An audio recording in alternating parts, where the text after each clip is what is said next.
Wow, playing the lottery is easier than that. This isn't anything I haven't... Except you knew it was you, and we knew it was you, and what the others thought, they were just all confusing it. Yeah. But it all sorted itself out. Yeah? It always does. And I went with the crowd, which is what I do. Which is what we were just talking about. Right. Exactly what we were just talking about. This isn't anything I haven't heard on your many tapes for several years, but I'm hearing it in a different way. I have my questions, I have my statements. My statements are, I'm not worthy, life is hard, all of that, and as people sit in the hot seat, all of that melts away. Yeah, it changed, didn't it? It changed, yeah, and I've started doing something different. I've got some time off now, and I'm working out every day, and I'm on the elliptical and reading The Vortex. It's the first time I've read you, although we've had the book for a long time. And there is something in the physical sweating and breathing and that alchemy of releasing and the positive endorphins with reading something spiritual that takes me to another level. And I'm hearing things in that book. I'm seeing things in that book that are striking. Like, for example, you write about how there is somebody in their office and their boss is a bully. And so they quit their job and they go to another job. And of course you write, no matter where you go, there you are. And what struck me about that was you said that the energy of them moving to another job or a state or an apartment is less than the energy of their vibration. Their vibration energy is stronger than the physical moving away. Well, we are always speaking about the leverage of power in alignment. And when someone is unhappy where they are and they identify the reasons that they are unhappy, and then they move to another place thinking that they will be happy, they never are, because they didn't accomplish the vibrational shift before they began to take action. So of course the next environment has to produce for them the same results because they didn't shift at the core. Yeah, that really struck me in a very powerful way. I've been dealing with a couple of beliefs, but what I do is I've been pivoting. I have the belief of I am not worthy, and so then I shift to, I have a line, and I have that little sentence, and then I shift over to, I am worthy. Life is hard. No, life is easy. And I shift over in those moments, and I've been finding specifically that I can't have it is an underlying, it's a stream under the street that's been running my life for a long time. When we say to you that words don't teach, that it's only life experience that teaches, we really mean that. So let's say that for whatever reason, maybe through environmental influences, doesn't matter, but you came to believe that you can't have it, whatever it is, and you didn't get it. So you noticed the correlation. You believed you couldn't have it, and you didn't get it, and you didn't get it, so you believed you couldn't have it, and one feeds the other. But what you take away from it is, it's a belief. This belief is true because my life proves that it is true. But what this conversation helps you to understand, Esther said when she first met us and realized that we had knowledge on just about anything that they could ask about. And the first thing she said to Jerry is, oh good, now I will be able to tell who's lying. Because Abraham would know, and they would tell me. So she went in, turned on the television, and one of the programs was a Judge Wapner. So Esther's watching the program. There were 2 or 3 different scenarios each time, and Esther was watching the program. And then she said, okay, Abraham, which one of them is telling the truth? Because both sides sounded pretty believable. And we said to Esther, a much better question to ask is, who believes what they're saying?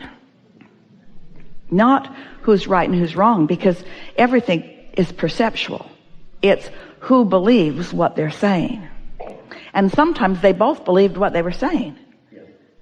because their perspective of it was that that was the way that it was. What we want you to understand is that your point of attraction is based upon what you're offering vibrationally, and all a belief is a vibration that you offer continuously or frequently. It's just a thought that you continue to think.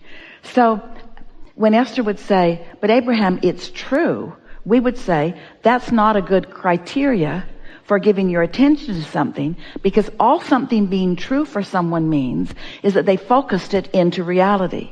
They believed it and they focused upon it, and then reality acquiesced around their dominant thought.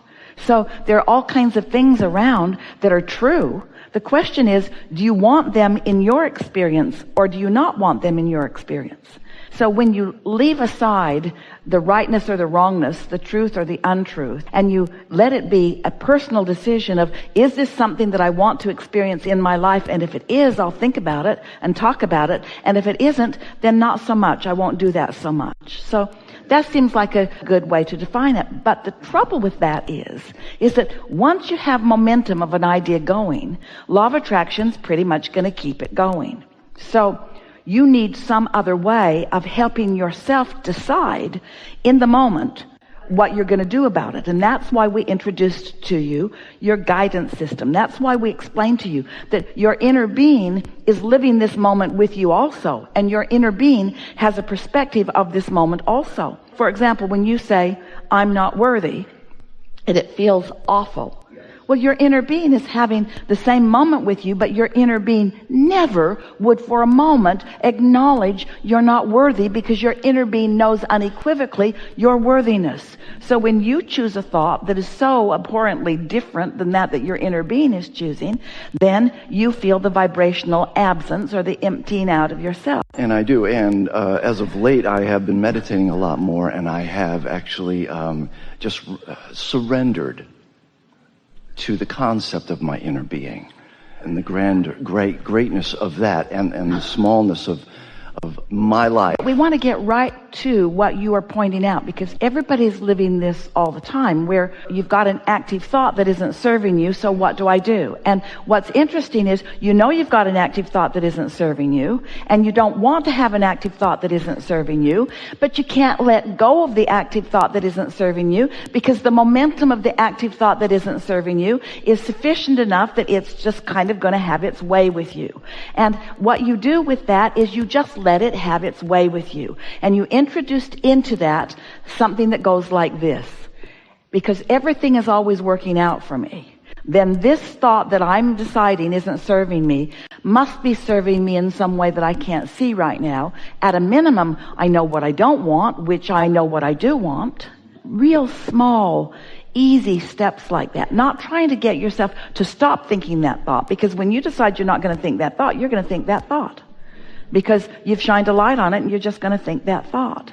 This is when we like to come back to the basic conversation that when you're feeling negative emotion, or know that you're thinking a thought that you don't want to think, and therefore you have added clarity to the mix, and you now more clearly are defining what you do want, now your inner being is going to offer up more to you of what you do want, maybe even specifically on that subject, which is going to give you more active, conscious opportunities to choose between what you used to think and what you now think, or what you humanly think and what you non-physically think about the same subject.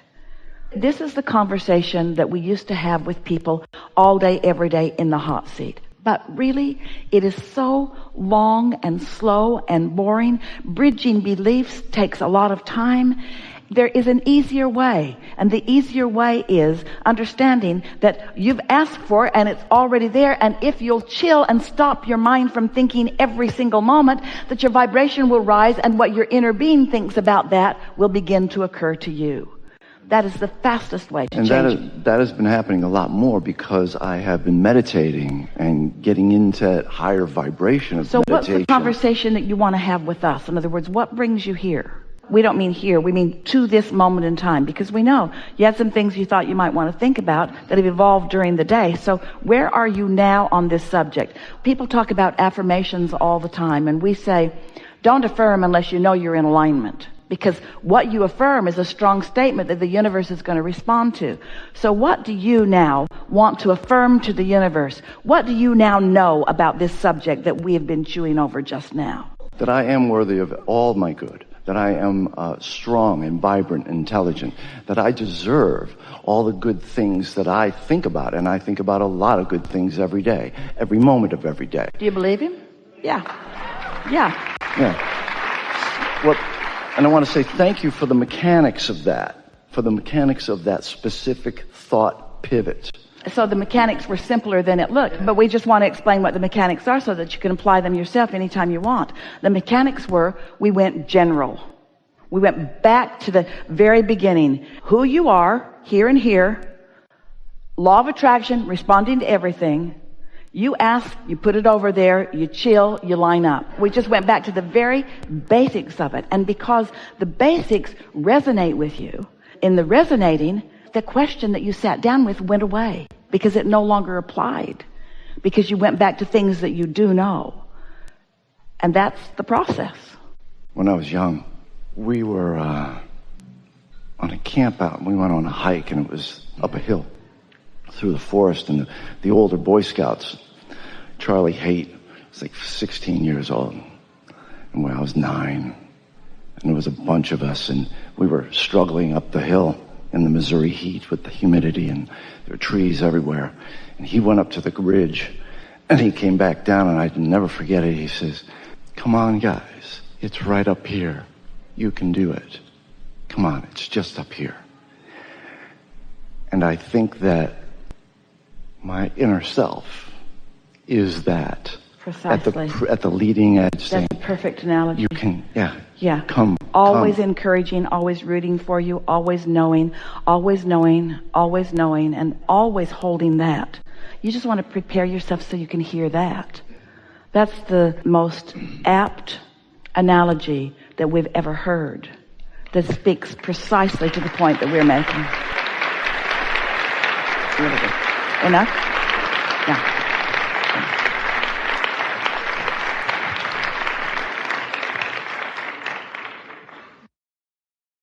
Thank you. Yeah. I was invited the first time here by a friend of mine, and I have been greatly enlightened. From a young age, I knew I was powerful and connected to Source. Yeah. And contrast has brought me to this place today. Yeah? Then we are happy for the contrast. Yes. So what do you want to chew about? Well, as I said, contrast is developing me into the person that I'm becoming. And there's some big moments ahead, and I know there are. Yeah. I've had the good feeling emotions. Try for just a little bit here, in light of what we've been talking about today, to combine the big moments that are coming with the idea that they have come, so that you're closing the gap so that they don't feel so future tense and they feel more present tense. You get a sense of what we're going for here? Yes. Because it's just a perception away to allow those vibrations or thoughts to turn to things. And so the conversation that you have about it and the knowledge that you have about it lengthens the time or shortens the time before you get the thrill of seeing the manifestation of it. Yes? Yes. Yeah. You followed that. I do. Yes, you did. And I know, as you say it, but in our mindsets, we sometimes tend to screw it up. Screw it up. We know. Yeah. Stop it. Yes. Okay. And it's been wonderful. I mean, all the talks that's gone forth. Yeah. And I get that. I grasp it. I really do. We know you do. Enough? Yes. Really good. Yeah.